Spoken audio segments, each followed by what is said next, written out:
తపస్కాల ధ్యానంలోను ఈ ప్రత్యేకమైన ఆధ్యాత్మిక కార్యక్రమానికి మిమ్మల్ని ప్రేమతో ఆహ్వానిస్తూ ఉన్నాను.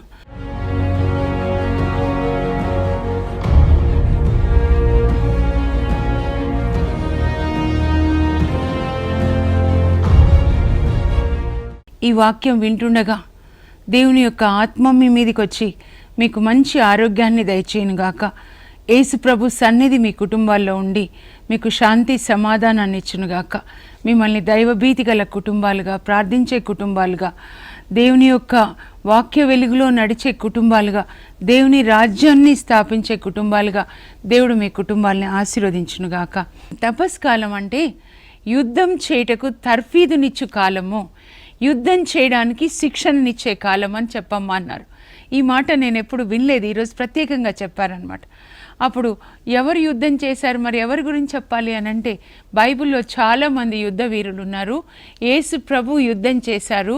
దేవుని వాక్యం అనే ఖడ్గాన్ని తీసుకొని ఆయనతో ప్రారంభించి దావీదు ఎలా యుద్ధం చేశాడు, అలాగే మరి మోషే యుద్ధం చేశాడు, అనేక మంది రాజులు యుద్ధం చేశారు.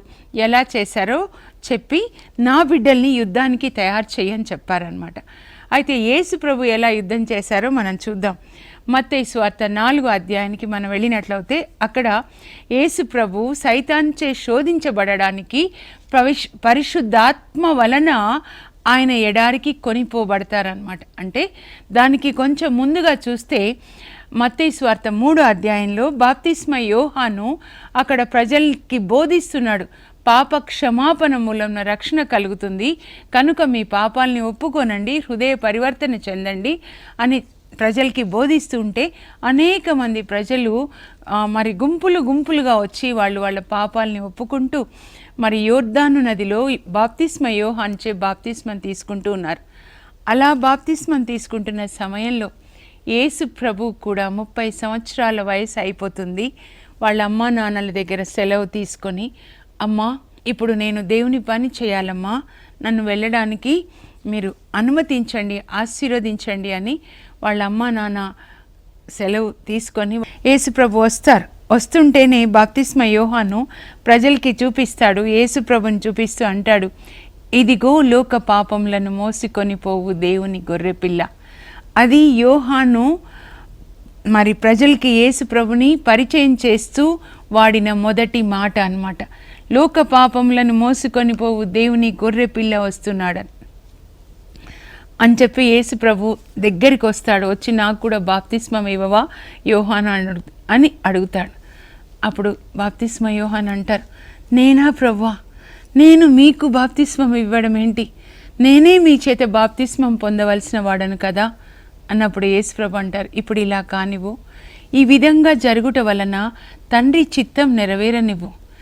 ఇలా తండ్రి చిత్తమై ఉంది, నేను నీ దగ్గర బాప్తిస్మం తీసుకోవాలని యోహాను, కనుక నాకు బాప్తిస్మం ఇవ్వు అని యేసు ప్రభు యోర్దాను నదిలో దిగినప్పుడు అప్పుడు బాప్తిస్మ యోహాను యేసు ప్రభుకి బాప్తిస్మాన్ని ఇస్తారనమాట.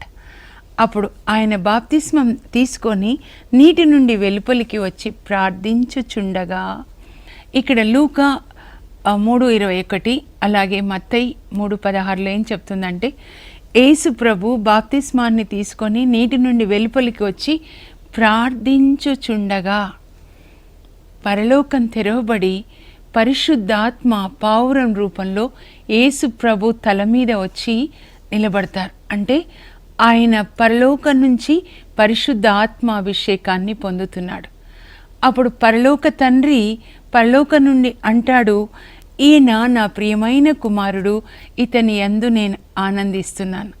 చూడండి, యేసు ప్రభు ఇక్కడున్నారు శరీర రూపంలో, పరలోక తండ్రి పరలోకం నుంచి చెప్తున్నారు ఈయన నా ప్రియమైన కుమారుడు అని.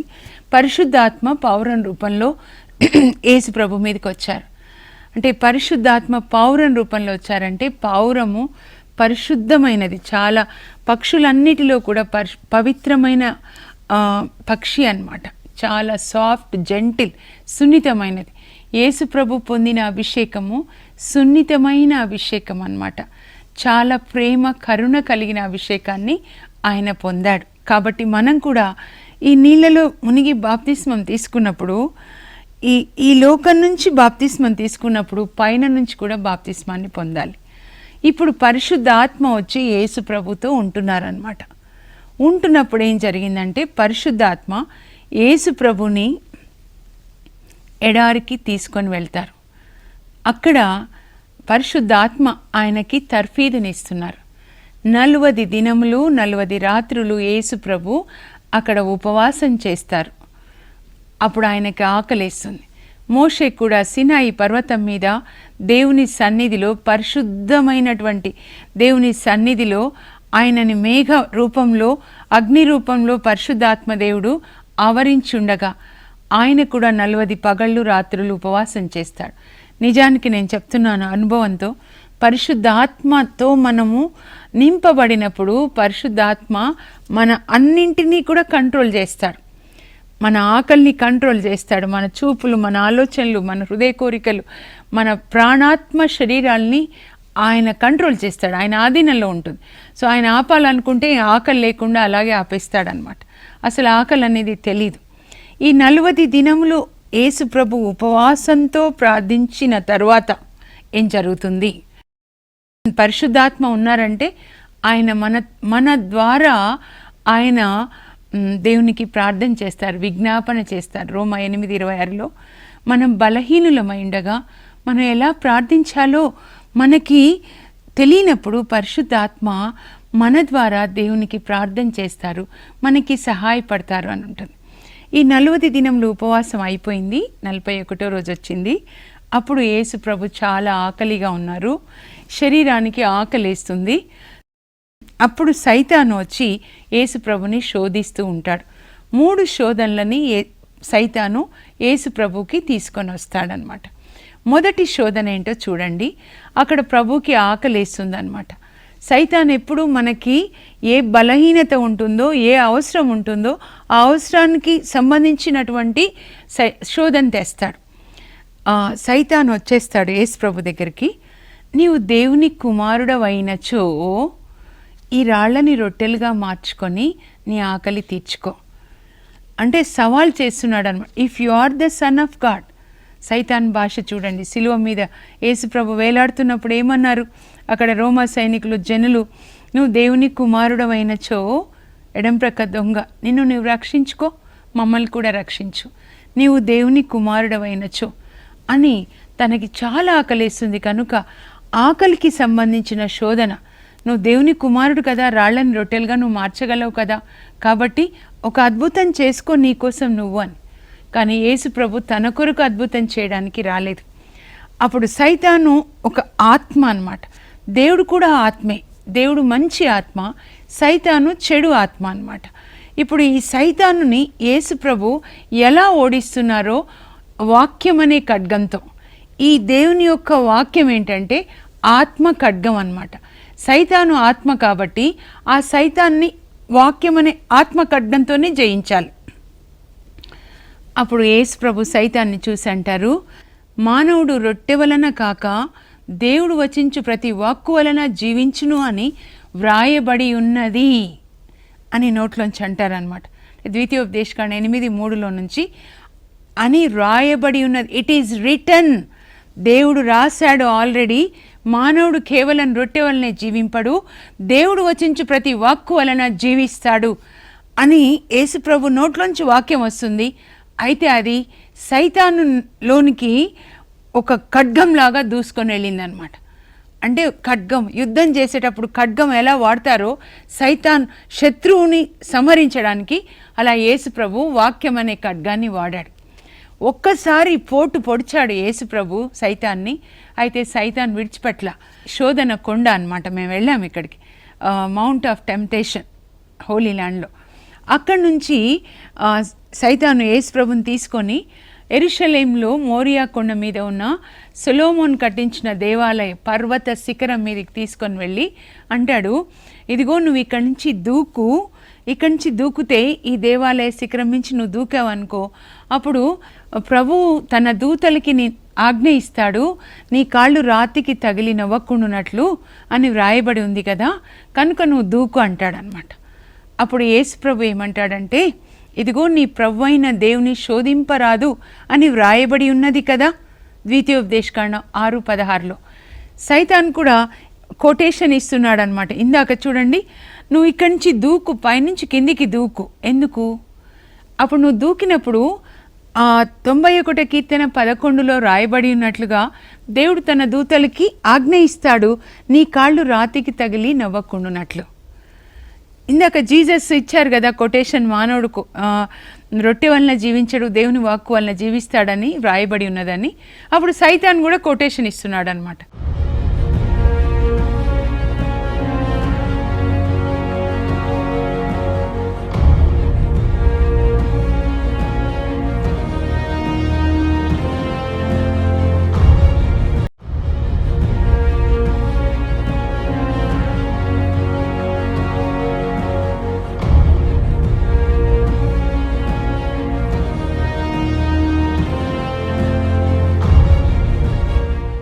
ఇప్పుడు రెండో శోధన దూకం అని అంటే యేసు ప్రభు ఏమన్నారంటే, నీ ప్రభు అయిన దేవుని శోధింపరాదు అని వ్రాయబడి ఉన్నది అని యేసు ప్రభు రెండో పోటు పొడుస్తారనమాట. అప్పుడు సైతాన్ని ఇంకా విడిచిపెట్టకుండా యేసు ప్రభుని ఎత్తైన కొండ మీదకి తీసుకెళ్తారు. ఇజ్రాయెల్ దేశంలో ఎత్తైన కొండ తాబోరు కొండ అన్నమాట. తాబోర్ యేసు ప్రభు దివ్య రూపధారణ చెందిన కొండ. లూకా 9:29లో ఉంటుంది. ఆ కొండ మీదకి తీసుకెళ్ళి సైతాన్ ఏమంటాడంటే, ప్రపంచంలో ఉన్న అన్ని రాజ్యాలని చూపిస్తాడు. అన్నిటినీ చూపించి రేపపాటు కాలంలో నీవు నన్ను ఆరాధిస్తే ఈ రాజ్యాలన్నీ కూడా నేను నీకు ఇస్తాను. నేను అనుకుంటాను సైతానికి ఎంత ధైర్యం, దేవుని కుమారుడు దేవుడు యేసు ప్రభుతో ఆ మాట మాట్లాడుతున్నాడు. అప్పుడు యేసు ప్రభుకి ఎంత రోషం, కోపం వచ్చేస్తుందంటే, ప్రభు అయిన దేవుని మాత్రమే ఆరాధించు, ఆయనని మాత్రమే సేవించు అని ద్వితీయోపదేశకాండం 6:13 నుంచి యేసు ప్రభు ఆ కొటేషన్ ఇస్తారనమాట. మూడోసారి యేసు ప్రభు వాక్యాన్ని వాడినప్పుడు, వ్రాయబడి ఉన్నది అని చెప్పినప్పుడు, మూడోసారి ఆ యేసు ప్రభు ఖడ్గంతో సైతాన్ని పొడి చేశారు. ఇంకా ఓడిపోయాడు, శక్తి లేదు. అప్పుడు సైతాను వెళ్ళిపోతాడు. ఎప్పుడైతే చీపో సైతాను అంటారు యేసు ప్రభు, అప్పుడు సైతాను వెడలిపోగా దేవదూతలు పరలోకం నుంచి వచ్చి యేసు ప్రభుకి పరిచర్యలు చేస్తారనమాట. పరలోక తండ్రి చూస్తాడు, చూసి శబాష్, నా కొడుకు గెలిచాడు, వాక్యం ద్వారా గెలిచాడు, సైతాన్ని ఓడించాడు అని చెప్పి తన దూతల్ని పంపిస్తారనమాట, సహాయం చేయడానికి, పరిచర్య చేయడానికి. ఇప్పుడు ఈ 3 శోధనలు మనకు కూడా 3 రకాల శోధనలు వస్తాయి. ఈ లోకంలో మనిషి శరీరంలో ఉన్నంత కాలము శరీరం ఒక శత్రువుగా ఉంటుంది. దేవునికి అయిష్టమైనవి మనతో చేయించాలని, అలాగే శరీరము, లోకము, సైతాన్, ఈ 3 శత్రువులని మనలో ఉన్న ఆత్మ గెలవాలన్నమాట. శరీరము, అలాగే లోకము, సైతాన్. మరి ఈ శరీరమే శత్రువు అయితే ఎవరికి శరీరం శత్రువు? నేను దేవుని అడుగుతున్నాను, ఎలా చెప్పాలి ప్రభు అని చెప్పి. ప్రతిదీ నేను అడుగుతాను ప్రభుని, ఎందుకంటే నేను టీచర్గా పనిచేశాను, బయాలజీ టీచర్గా 17 సంవత్సరాల తర్వాత ప్రభు బైబిల్ టీచర్గా పిలిచారు. అప్పుడు కూడా నేను ప్రతి చిన్నదానికి ఎలా చెప్పాలి పిల్లలకి అని చిన్నవి తీసుకెళ్తాను అనమాట. శరీరము శత్రువు ఎవరికి? నాకు. నా శరీరము నాకు శత్రువు. నేనెవరు మరి? నేను ఒక ఆత్మ అన్నమాట. చూడండి, సామెతలు 20:27లో ప్రభు చెప్తారు, మనలోని అంతరాత్మ దేవుడు పెట్టిన దీపం. మనం యాక్చువల్గా ఆత్మ. దేవుడు మనల్ని పరలోకంలో ఆత్మలాగా సృజించి, ఈ ఆత్మని పరిశుద్ధ ఆత్మదేవుడు అమ్మ కడుపులోనికి తీసుకెళ్ళి, అమ్మ కడుపులో 9 నెలల 10 రోజులు ఈ ఆత్మ చుట్టూ శరీరాన్ని చుడతాడనమాట. అప్పుడు తర్వాత ఈ పరిశుద్ధాత్మే మనల్ని మళ్ళీ అమ్మ కడుపులోంచి బయటికి తీసుకొని వస్తాడు. కీర్తన 22:9లో దావీదు అంటాడు, నన్ను తల్లి కడుపులోంచి క్షేమంగా బయటికి తీసుకొని వచ్చావు ప్రభా, నీకు వందనాలు అని చెప్పి చెప్తాడనమాట. ఎందుకంటే దావీదు స్తుతి చేస్తున్నప్పుడు దేవుడు తన తల్లి కడుపులో ఆయన ఎలా నిర్మించబడ్డాడు, దేవుడు ఎలా నిర్మిస్తారో చూపిస్తారు. అది చూసి 139వ కీర్తన దావీదు రాస్తాడు, అమ్మ కడుపులో ఎంత విచిత్రంగా, ఎంత అద్భుతంగా నన్ను సృజించావు ప్రభా, అణువణువు నీవే సృజించావు ప్రభా, నీ శ్వాస నాలో ఊదావు అని చెప్తాడనమాట. అయితే ఇప్పుడు ఈ ఆత్మ అనేది నేను, నాకు దేవుడు ఒక శరీరాన్ని ఇచ్చారు. ఇప్పుడు ఆత్మ అనే నాకు ఈ శరీరం ఒక ఒక శత్రువు అన్నమాట. ఎందుకంటే ఆత్మ ఎప్పుడు దేవుని నుంచి వచ్చింది. దేవుడు తన పోలికగా ఆత్మని ఆయన నన్ను సృజించారు కనుక ఆత్మ ఎప్పుడు పరిశుద్ధంగా ఉండాలి, దేవుని వాక్యాన్ని ధ్యానించుకోవాలి, దేవుని చిత్తం చేయాలని కోరుతుంటే ఈ శరీరం ఎప్పుడు ఏం తినాలి, ఏం తాగాలి, ఏం ధరించాలి అని ఈ శరీరం ఎప్పుడు కూడా ఈ ఆత్మకి వ్యతిరేకంగా ఉంటుందన్నమాట. అందుకే రోమా 8:5 పౌలు అంటాడు, ఆత్మ ఏమి కోరునో అది శరీరం కోరేదానికి వ్యతిరేకంగా ఉంటుంది, విరుద్ధంగా. శరీరం ఏమి కోరునో అది ఆత్మ కోరేదానికి విరుద్ధంగా ఉంటుంది. ఈ రెండింటికి బద్ధ వైరం, బద్ధ శత్రుత్వం అన్నమాట. ఆత్మ బైబిల్ చదువుకొని పరిశుద్ధంగా శరీరం వద్దు తినాలి, తాగాలి, పడుకోవాలి, విందులు, వినోదాలు ఇలా ఉంటుందన్నమాట. సో ఈ శరీరాన్ని ఇప్పుడు మనం ఈ శరీరం తెచ్చే శోధనని మనం జయించాలన్నమాట. అది అందుకొరకని నేను ఈ రెండు చెప్తున్నాను. అప్పుడు దేవుని యొక్క ఆత్మ వచ్చి మన ఆత్మతో కలిసినప్పుడు మన ఆత్మ దేవుని ఆత్మ వల్ల నడిపించబడుతుంది అన్నమాట. పరిశుద్ధ ఆత్మ మనకు చెప్తారు వాక్యంలో, ఇలా రాయబడి ఉంది కదమ్మా, నీ దేహం దేవుని ఆలయం అని, దేవుడు నీలో నివసిస్తున్నాడని, కనుక ఈ దేహాన్ని పాపం కోసం వాడొద్దామా, అలా రాయబడి ఉంది కదా. ఒక తల్లి చిన్న పిల్ల తన బిడ్డను ఎలా పెంచుతుందో పరిశుద్ధ ఆత్మ దేవుడు మనల్ని అలా పెంచుతారనమాట. అందుకే హోసియా 11 ఏం చెప్తారంటే, మీకు నడకలు నేను నేర్పించలేదా, ధర్మ మార్గంలో మీకు నేను ముద్దలు తినిపించలేదా. ఒక కొత్తగా పాప పుడితే వాళ్ళ అమ్మ ఎట్లా పాలిస్తుందో, కొత్తగా పరిశుద్ధాత్మని పొందిన మనకి మన ఆత్మకి పరిశుద్ధాత్మ అమ్మలాగా దేవుని వాక్యం అనే పాలిచ్చి పెంచుతాడనమాట. అందుకే 1 పేతురు 2:2 నూతనముగా జన్మించిన శిశువు పాల కొరకు ఎలా దాహంగా ఉంటుందో నీ ఆత్మ కూడా అలా దేవుని వాక్యం అనే పాల కోసం దాహంగా ఉండాలి అని చెప్తున్నారనమాట. అర్థమైంది కదా ఇప్పుడు. అందుకే రోమా 8:14 పౌలు అంటాడు, దేవుని ఆత్మ వలన నడపబడువారు దేవుని బిడ్డలు. ఎవరి యందు క్రీస్తు ఆత్మ, ఈ పరిశుద్ధాత్మ క్రీస్తు ఆత్మ, తండ్రి ఆత్మ. ఎందుకంటే ఇది తండ్రి నుంచి వచ్చింది, క్రీస్తు నుంచి వచ్చిన ఆత్మ. క్రీస్తు ఆత్మ ఎవరి యందు లేదో వాళ్ళు దేవునికి చెందిన వాళ్ళు కాదు. నీ ఆత్మలో క్రీస్తు ఆత్మ ఉండాలి. అప్పుడు పరిశుద్ధాత్మ నీ ఆత్మ మీద ముద్ర వేస్తారు, యేసు ప్రభు బిడ్డ అని, దేవుని బిడ్డ అని. పరిశుద్ధాత్మ ఇక్కడ కలవగానే పరలోకంలో వెళ్ళి జీవగ్రంథంలో నీ పేరు రాస్తారు. అక్కడి నుంచి దేవుని చిత్తం వచ్చి నీకు చెప్తారు, నువ్వు ఇలా చేయాలి. నువ్వు ప్రార్థించినప్పుడు నీ ప్రార్థన అక్కడ తీసుకెళ్తారు. అందువలన పరిశుద్ధాత్మతో నడపబడిన వాళ్ళు దేవుని యొక్క బిడ్డలు అని రోమా 8:14 పౌలు చెప్తూ ఉన్నాడు అనమాట. శరీరాన్ని గురించి ఇప్పుడు చెప్పాను కదా, 3 శోధనలు నేను మీకు చెప్తున్నాను. మొదటి శోధన సైతాన్ ఎప్పుడు తీసుకొని వచ్చేది ఏంటంటే మన శరీరానికి సంబంధించిన శోధన. నువ్వు తిను, ఈ రాళ్ళు రొట్టెలుగా చేసుకున్నాను. కానీ యేసు ప్రభు వాక్యం ద్వారా సైతాన్కి జవాబిస్తారనమాట. ఇదే యుద్ధం, సైతాన్తో యుద్ధం. ఎప్పుడు వాడు ఇక్కడ ఆలోచనలో మాట్లాడుతూ ఉంటాడు. అప్పుడు మీరు కూడా ఈ వాక్యంలోంచి సైతాన్కి జవాబు చెప్పాలి. అర్థమవుతుందా? ఇప్పుడు నువ్వు తాగు అని అన్నాడు అనుకోండి, సీసా తీసుకొని తాగు అని. అప్పుడు మీరేం చెప్పాలి? ఎఫీసీ 5:18 మీరు మద్యపానంతో మత్తిల్లకండి, అది మిమ్మల్ని నాశనం చేస్తుంది అని వ్రాయబడి ఉన్నది, కనుక నేను త్రాగను అని వ్రాయబడి ఉన్నది. It is return. సైతాన్ తెచ్చిన ప్రతి ఆలోచన వాక్యం ప్రకారము మీరు జవాబు ఇవ్వాలి. అంటే ప్రతిసారి మీరు ఖడ్గంతో సైతాన్ని జయిస్తూ ఉన్నారనమాట. ఆ విధంగా మనం జీవించాలి. రెండవ శోధన ఏం తెస్తాడంటే, నువ్వు దేవాలయ పైన శిఖరం మించి కిందికి దూకు. అప్పుడు ఏమవుతుంది? ఆయనకేం కాదు, నీ దూతలు పట్టుకుంటు. మీ నాన్న ఉన్నాడు కదా, మీ తండ్రి దూతలకు ఆజ్ఞాపిస్తాడు, నీ కాళ్ళకి ఏం నొప్పి తగలదు, నువ్వు దూకితే ఏమవుతుంది? పెద్ద ఫేమస్ అన్నమాట, పేరు వచ్చేస్తుంది. యేసు ప్రభు పైన దేవాలయం నుంచి కిందికి దూకాడు, ఏం కాలేదు తెలుసా, న్యూస్ పేపర్లో వస్తుంది, సూపర్ మ్యాన్ అని వస్తుంది. అంటే పేరు ప్రఖ్యాతులు వస్తాయి అన్నమాట. లోకానికి సంబంధించినటువంటి శోధన మనం జయించాలి. ఈ లోకంలో అనేకమైన శోధనలు మనకు వస్తున్నాయి కదా. అవినీతి పనులు చేయాలి, ఇతరుల పొలాలు ఆక్రమించుకోవాలి, దొంగతనాలు చేయాలి, లోకానికి సంబంధించిన వ్యభిచారం చేయాలని, లేదా ఇతరుల గురించి చెడుగా మాట్లాడుకోవాలని, అవన్నీ కూడా మనం వాక్యంతో జయించాలి. ఇతరులని తీర్పు తీర్చాలి. వెంటనే ఇతరులు ఇలా అని మీ నోటిలోంచి వాళ్ళ గురించి అలా మాట్లాడాలి అని వచ్చింది అనుకోండి, అప్పుడు వెంటనే మీరు ఆ సైతాను మీకు ఆ శోధన తెచ్చాడు. అప్పుడు మీరేమనాలి? మత్తయి 7:1 పరులను గూర్చి తీర్పు తీర్చకండి, మిమ్మల్ని కూడా తీర్పు తీర్చబడదు అని వ్రాయబడి ఉంది.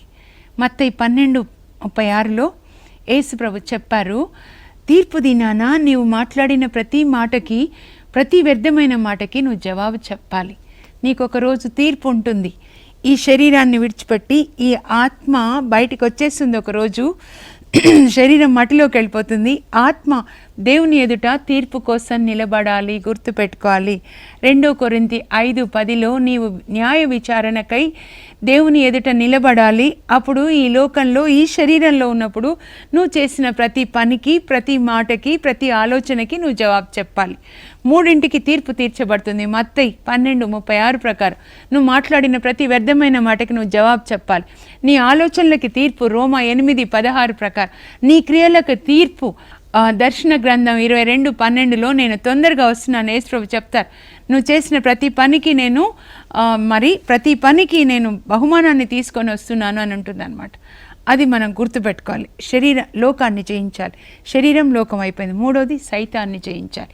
సైతానికి సంబంధించిన శోధనలని జయించాలి. సైతాను ఎవరు? నేనేం చెప్పాలి ప్రభు అని అడుగుతున్నాను. వాడు పాపి అయి ఉన్నాడు. ఆది నుండి కూడా వాడు పాపి. వాడు దొంగిలించడానికి వచ్చాడు. యోహాను 10:10 వాడు దొంగిలించడానికి వచ్చాడు. మన ఆత్మని దొంగిలించి నరకంలో కాల్చివేయాలని వాడి యొక్క ప్లాన్, వాడి మిషనే అది, వాడి పనే అదిగా ఉంది. కనుక దొంగతనం చేసే వాళ్ళందరూ కూడా సైతాన్ని ఆరాధించేవాళ్ళు. అబద్ధాలు, సైతాను మొదటి స్వభావం ఏంటంటే వాడు అబద్ధాలకి తండ్రి. యోహాను 8:44 చెప్పారు, అబద్ధం ఆడిన ప్రతిసారి కూడా నీ మీద ముద్ర వస్తుంది అనమాట. 666 ముద్ర, 666 ముద్ర వచ్చేసి నరకంలో మన పేరు రాయబడి ఉంటుంది అనమాట. కనుక అబద్ధాలకి తండ్రి కాబట్టి అబద్ధాలు ఆడొద్దు. అనానియా, సఫీరా ఒక్కసారి అబద్ధం ఆడి పేతురు దగ్గర వాళ్ళు చనిపోతారనమాట. అక్కడ చనిపోయారు శరీరంలో. అంటే ఒకరోజు మన ఆత్మలో చనిపోతాం. సైతానికి సంబంధించిన వ్యభిచారం చేయకూడదు 10 ఆజ్ఞలు ఏదైతే ఉన్నాయో అవేంటంటే సైతాను శోధనలు అనమాట. వ్యభిచరించకండి, దొంగతనం చేయకూడదు, ఇతరుల వస్తువులు మీరు ఆశించకూడదు. అయ్యో, వ్యభిచరించి ఎంత నష్టం వచ్చింది దావీదుకి మీరు తెలుసుకున్నారు కదా. ఒక నాబోతు పొలం తీసుకొని అహాబు వంశమే నాశనం అయిపోయింది. సంసోను చూడండి, స్త్రీలకి తన దేహాన్ని అప్పజెప్పి చివరికి ఆయన కళ్ళు పీకేసి ఫిలిస్తీన్లు గుండు గొరికించేసి నూనె గానుగా తిప్పిస్తారు జీవితాంతం. The strongest man ever lived on the earth is Samson. ఈ భూమి మీద నివసించిన అందరికంటే బలవంతుడైన సంసోను అందరికంటే మంచి అభిషేకాన్ని పొందినటువంటి ఆ సంసోను దేవుడిచ్చిన పనిని మర్చిపోయి ఈ శరీర వాంఛల కొరకు స్త్రీలకి తన దేహాన్ని అప్పజెప్పాడు. ఆ స్త్రీ చివరి స్త్రీ డెలీలా ఆయనని సంసోన్ని ఫిలిస్తీన్లకు అప్పజెప్తే ఫిలిస్తీన్లు ఆయన కళ్ళు పీకేసి తల గొరికించేసి జీవితాంతం నూనె గానుగా తిప్పారు. ఫిలిస్తీన్లు అంటే పిశాచులు. నరకంలో జీవితాంతం నిత్యము నూనెగానుగా తిప్పిస్తూ ఉంటారు. స్త్రీలోలుడైనటువంటి పురుషులకి నేను చెప్తున్నాను, జాగ్రత్తగా ఉండండి. దేవుడిచ్చిన అభిషేకము స్త్రీల దగ్గర వ్యర్థం చేయడానికి కాదు. కనుక ఈ మూడు శోధనలను కూడా మనం జయించాలన్నమాట. యేసు ప్రభులాగే మనం కూడా ఈ 3 శోధనలని జయించాలి. పరలోకపు మా తండ్రి, మీ పరిశుద్ధ నామం నాకు స్తోత్రం కలుగునుగాక. ప్రభా, యుద్ధం చేయడానికి ఆయన నాకు తర్ఫీదునిస్తాడు, పోరు సల్పడానికి ఆయన నాకు శిక్షణనిస్తాడని 144 కీర్తన 1వ వచనంలో దావీదు చెప్పాడు. ప్రభా, యేసు ప్రభు నైనా ఎలా మీరు సైతాన్ని వాక్యమనే ఖడ్గంతో యుద్ధం చేసి ఓడించారో మేము కూడా ఈ వాక్యమనే ఖడ్గంతో సైతాన్తో యుద్ధం చేసి సైతాన్ని ఓడించి విజయం సంపాదించడానికి మాకు తర్ఫీదునివ్వండి ప్రభా. ఏ సమయంలో ఏ వాక్యాన్ని వాడాలో మాకు కృపని దయచేయండి. యేసు నామంలో అడుగుచున్నాం తండ్రి, ఆమేన్. వాక్యం ద్వారా సైతాన్తో యుద్ధం చేసే అభిషేకాన్ని దేవుడు మీకు దయచేయండి.